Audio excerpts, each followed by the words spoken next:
Hey everyone, it's your girl Cat with Black Girl Love, and today is our first. Count them 1, 2, 3. Yeah, all that wasn't necessary, but it's our first podcast. We're actually recording my face, and yeah, why not? I don't know how long I'm gonna do this for. Like once a month is what I'm leaning toward right now. I could do more, I could do less, and I apologize from the get-go for the background noise, because baby, the dogs is barking today in the neighborhood. You know, it's pretty out. It's a little warm. It rained yesterday. So maybe they're just enjoying the outside. You know, we're heading into summertime here in Mexico. Because if you didn't know, I'm in Mexico. I go back and forth. But right now, I'm in Mexico. Oh, heck, if you didn't know, I've been traveling since 2019. Been all over the world a little bit. I think I mentioned that in the first podcast. Go back and take a listen to that. So you can hear where I've been, where we've been, because I was traveling with my family. Was being the operative word there. So now I am solo dolo. And I got a lot on my plate, but I like being creative.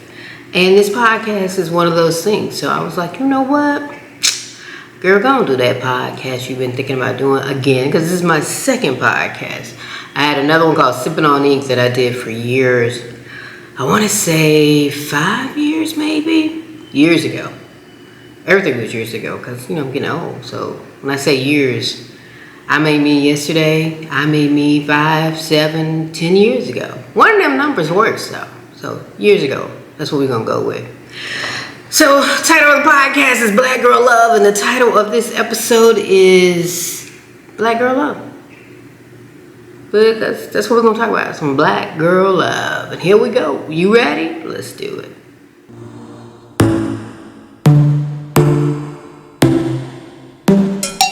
Inside your bedroom, we stopped counting the days, lost in the rhythm.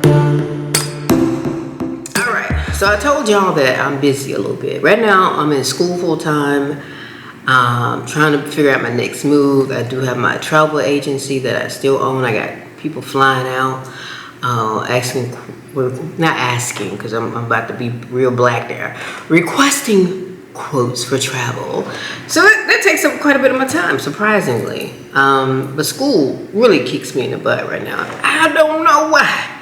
At my big age, I decided to go back to school. I mean, I know why, but we're going to keep that between me and the school, right? That's right. So anyway, I'm going to school full time. One of the classes that I'm taking is English. And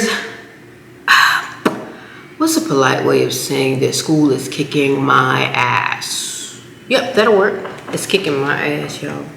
Like, legit, I didn't realize it was this intense. It's been some years since I was in school. Years. In this instance, we're not talking about yesterday. We're not even talking about 5 years ago. Years. I was a meteorologist in the military. High-paced, quick school. Not quick, it's long, but it's really high-paced. Forecasting school is like 6.5. Well, when I went through, it was like 6.5 months. And it was really like 4 years of college crammed into 6.5 months, maybe 7. I mean, it's like every day you learn a chapter, or you can learn a whole book. I mean, they just speed through this stuff, and then you get tested on it. And so it's really just retaining, and then regurgitating, word for word. Hopefully, if that works out for you. And it worked out for me. It took me a minute, but it worked out for me. And I enjoy meteorology. But anyway, back to school. So I have an English class, because you always gotta have an English class when you first start, because it's my first time back, right? My first year back. Anyway, semester. Is that the proper way of saying it? Semester. Anyway, one of the assignments was to read and review the speech by Reverend Martin Luther King, and it was called "I Have a Dream." Yes. So I honestly can say I have never, ever read that speech in entirety. I've heard it several times. I'm black, you know what I'm saying? I'm from Mississippi. Of course, I've heard it. I've heard bits and pieces. You know, they trot it out every February. You know, let freedom ring, baby, in the churches, at the schools, especially down south, because you know they always want to sanctify somebody they don't kill, because you know they did kill Dr. King. But anyway, we're not going to go down that tangent, but we are going to talk about the speech, because this is part of Black and the Black Girl Love. So, you know, I was reading the speech today, and I was like, you know what? It's a really good speech. I get it. I get why it was so monumental at the time. And then I was like, well, how long ago was this? And then I was like, 60 years? You mean tell me this speech was given 6 years ago and it's still relevant today? In our big age? The big age of America? We still doing this? Oh, Lord. I mean, you literally could give that speech today. Change a few things, but not much. And then I looked at the time frame. This speech was given in August in the March on Washington. And we're not talking Washington State, you slow folks. Washington, D.C., you know, Chocolate City.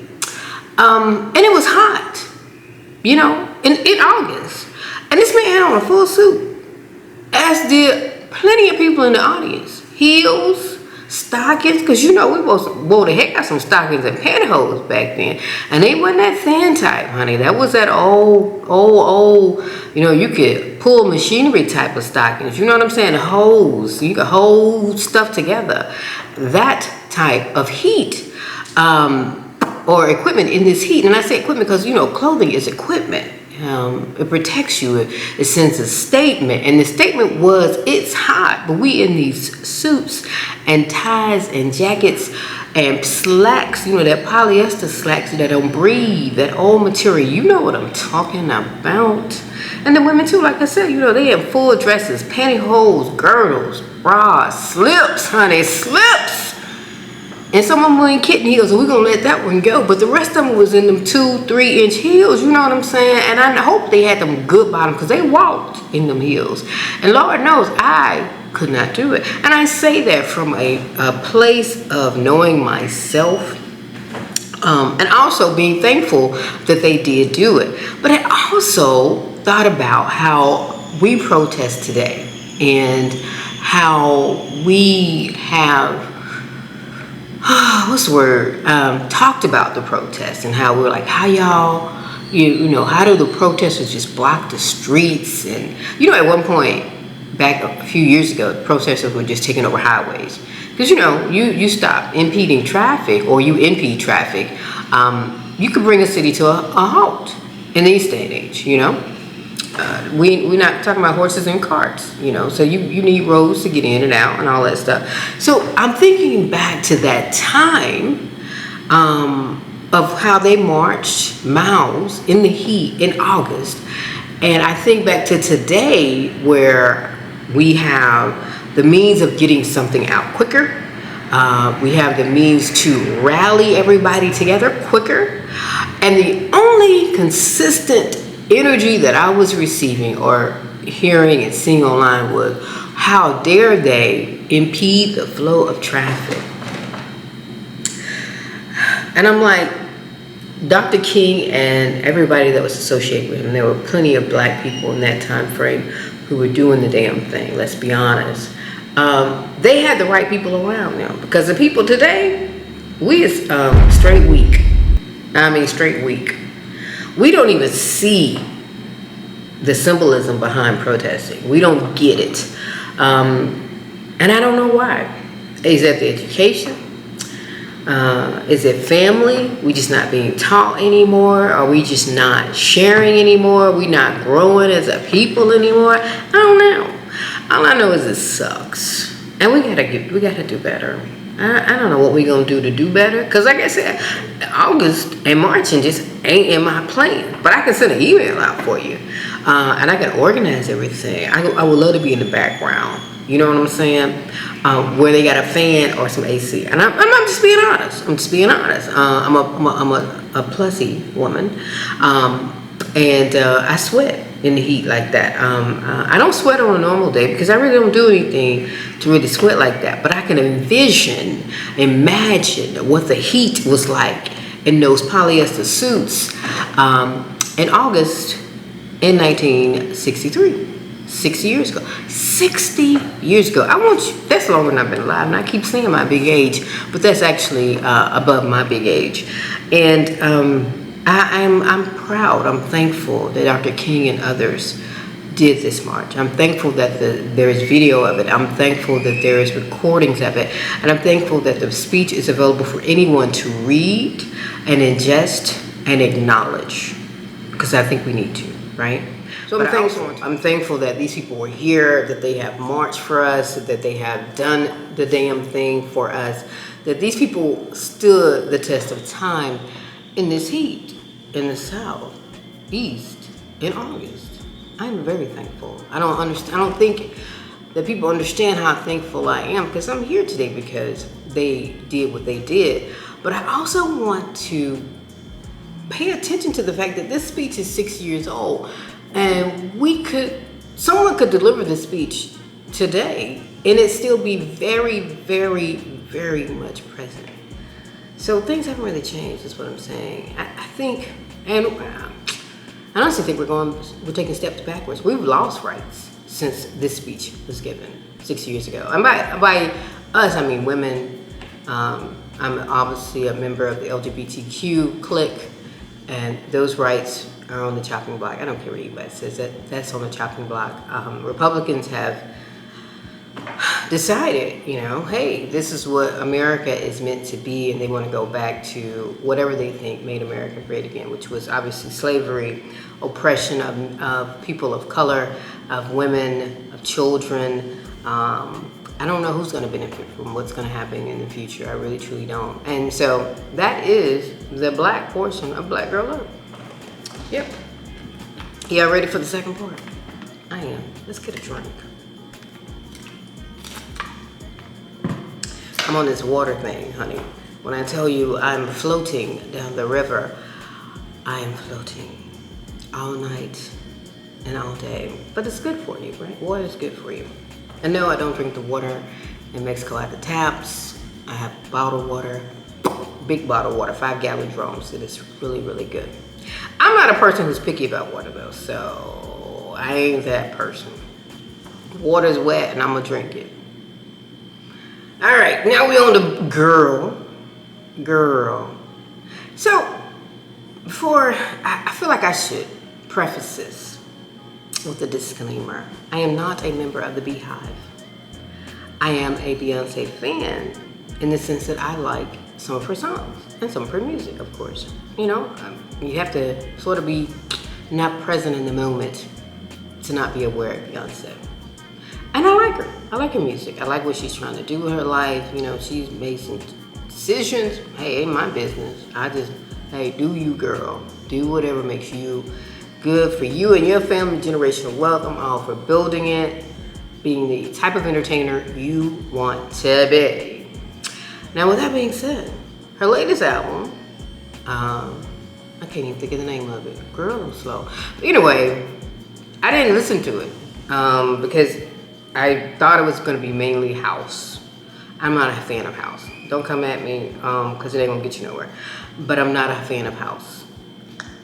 It is what it is. I'm from Mississippi. I like bounce. You can throw some bounce, some Big Frida, and we talking. Come on. So anyway, I was listening. I was working today, matter of fact. This is how relevant this is. And I had some music playing. And it was on Amazon Prime Music. Check it out if you don't. Yeah, I love it. Anyway, so I was playing a mix, a station. I'm not even sure who the artist was, but they just bring a whole bunch of artists that sort of sound like them, which is perfect for me. I'm a 90s R&B girl, so I like R&B when I'm working. I can listen to R&B at any point in life. Any point of my day, R&B is the way to go.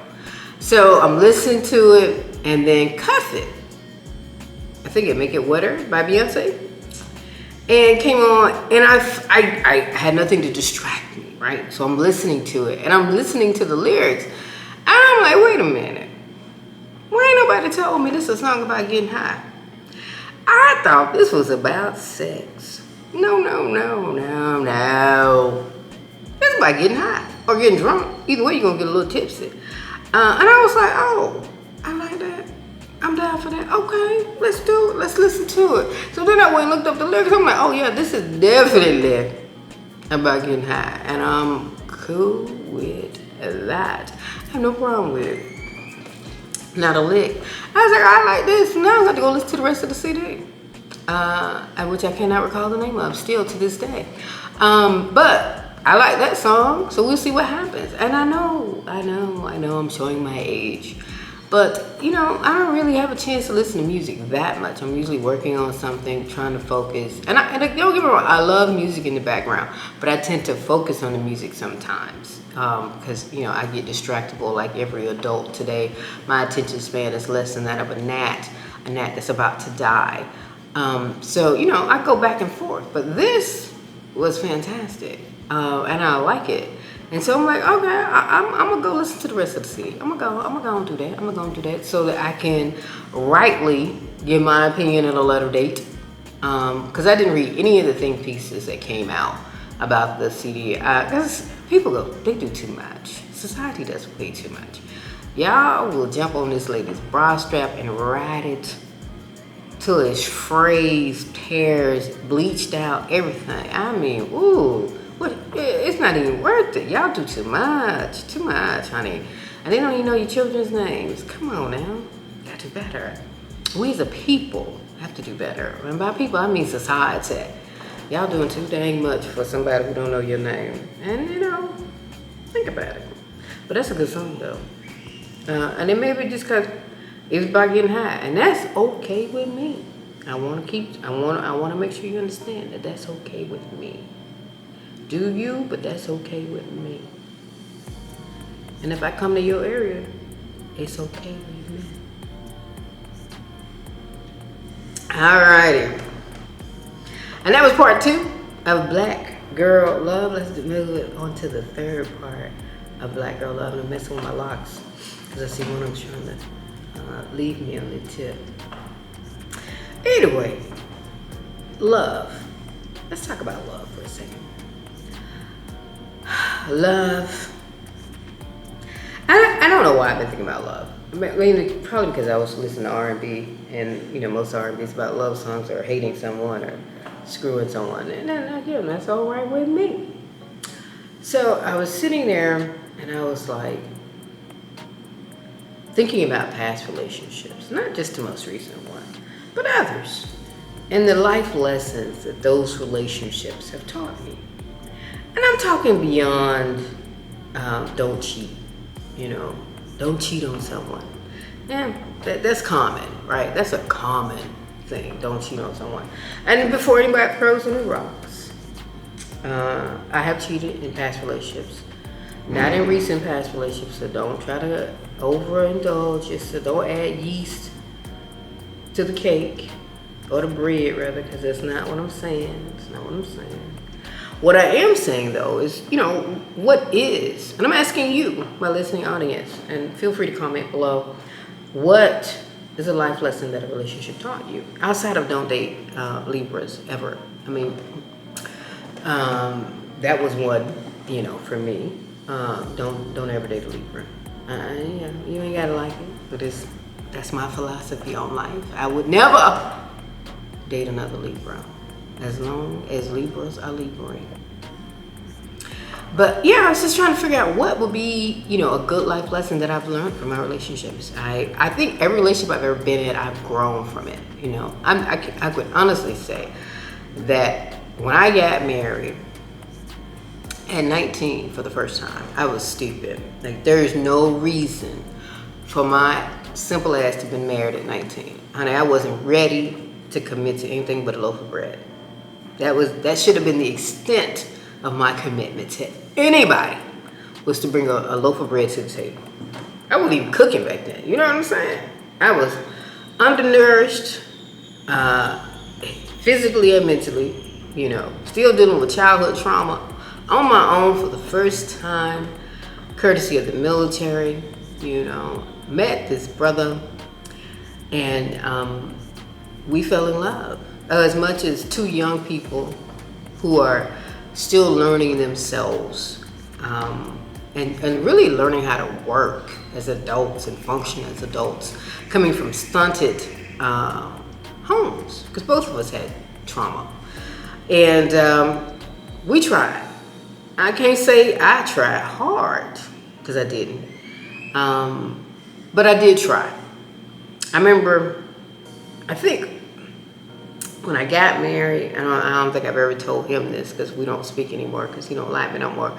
No, let me not say that. He don't like me no more. I'm not gonna say that. We just went our separate ways.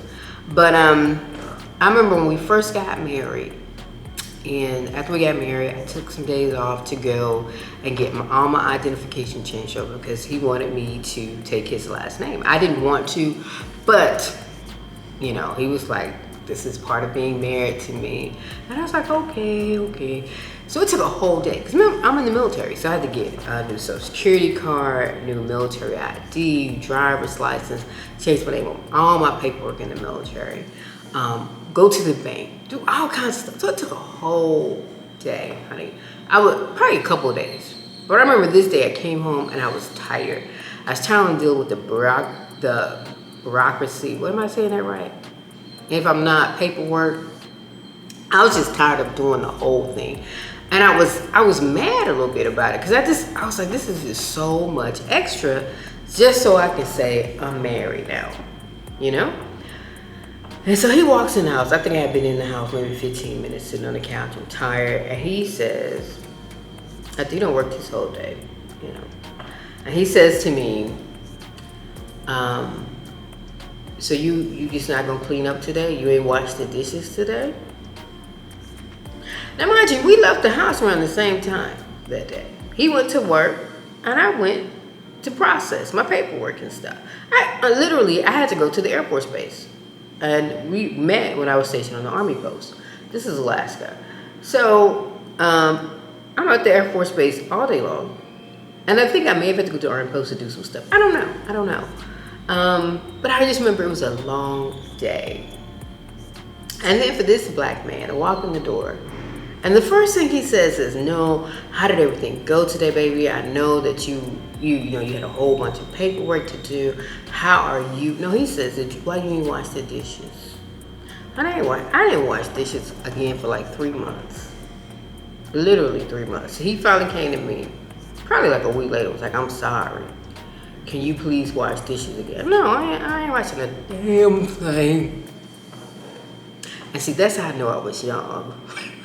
And I couldn't compromise. Because I had to make a point, baby. A point. And I made my point to the detriment of my marriage. Because from that point on, it was downhill. I mean, we were too young. Too young to be doing what we were doing. Let's just be honest. We were just way too young. He was a good brother. And if he's out there, hey, drop me a line. I think he's married now with kids. I don't know. I really haven't spoken to him in, oh wow, probably 20 years. Yeah, probably 20 years. God, that's a long time. Yeah, about 20 years. I had to add it up in my head. About 20 years. It was before my grandmother passed. And it was well before she passed, so. And my grandmother loved him, by the way. It should have been a red flag. She had the best taste in men, let's be honest. But anyway, that was like one of the life lessons I learned from that relationship. You gotta compromise. Plus you gotta speak. You know, had I just said to him, hey, you know, I've been doing X, Y, and Z all day long, and I understand that the dishes are in the sink from this morning, but I have been running, and this is my first time to sit still. And when I get through sitting still, I'll go and wash dishes. Or you get your ass in there and wash them dishes. Either way, they both are our dishes. We paid for them together. We ate off of them together. You feel what I'm saying? This is back in my hetero days, honey, because today wouldn't even happen. Anyway, I say that to say every relationship I've learned a variable, I'm sorry, not very variable, but a very important lesson that I've taken into the next relationship. And it took me many years to learn me. how I operate in relationships. And some relationships are better than others, and some of them just crap because it just had me at the wrong time in life. You know, I'm not saying I've been perfect because I have not been. And honey, I am one person who self-reflects a lot, so I know when I messed up, and I sort of know where I could have did better or where the turning point was, but it's usually after the fact. And by that point, who cares? It's over, it's done. It ain't gonna happen, hopefully again. But that's what I want to know. What was the biggest life lesson that a relationship taught you? You know, outside of don't date Libras. But yeah, I feel like that was a good lesson. And I think like I said, every relationship I've been in, I've learned a little bit, if not about myself, about humans. And that's a beautiful thing too. It can be. It can be. If you take from it what you can. And I've taken a lot, and I feel like right now at this day, no, I'm not in no way, shape, form, fashion advocating a relationship right now, or even saying I'm in a relationship or going into a relationship. No, God, no. But I think in a few years, when I've healed some more, yeah, I've taken a lot from this one. Woo, child, a lot. I've learned a lot from this one. We shall see. We shall see. But anyway, like I said, tell us below, what was your life lesson learned in your last relationship? Or what are your relationships? It doesn't have to be the last one. Could be any of them. Could be the current one that you're in. Could be the one when you were 15. Hell, I don't know. You learn every day of your life. And if you're not learning while you're living, then you're dead. And that's a direct quote from me. Feel free to use that. Because I feel like I'm learning every day. Right? Like I learned today that you can come out the house in 2 different prints and it still work for you, because that was some loud stuff that brother had on at the Starbucks this morning. It was loud, but that's okay. It made my day, because I was like, you know what, I sat and debated about what I was gonna put on today. He couldn't have, because it was they weren't even in the same category. They weren't even near each other in the closet or the store. Couldn't have been. Totally couldn't have been. There. And I also learned that I like Cuff It by Beyonce. See, I'm learning every day. I learned 2 things today. What have you learned today? Share below.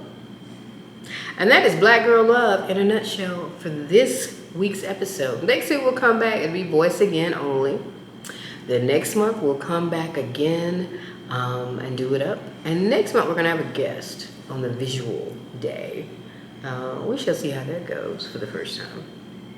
Let me know if you can hear me, see me good as I try to work with this background and put stuff up and tell you what's going on in life and all that other stuff. But anyway, it's been fun. I'm Kat. This is Black Girl Love. I'll see you next week. Peace and love, y'all.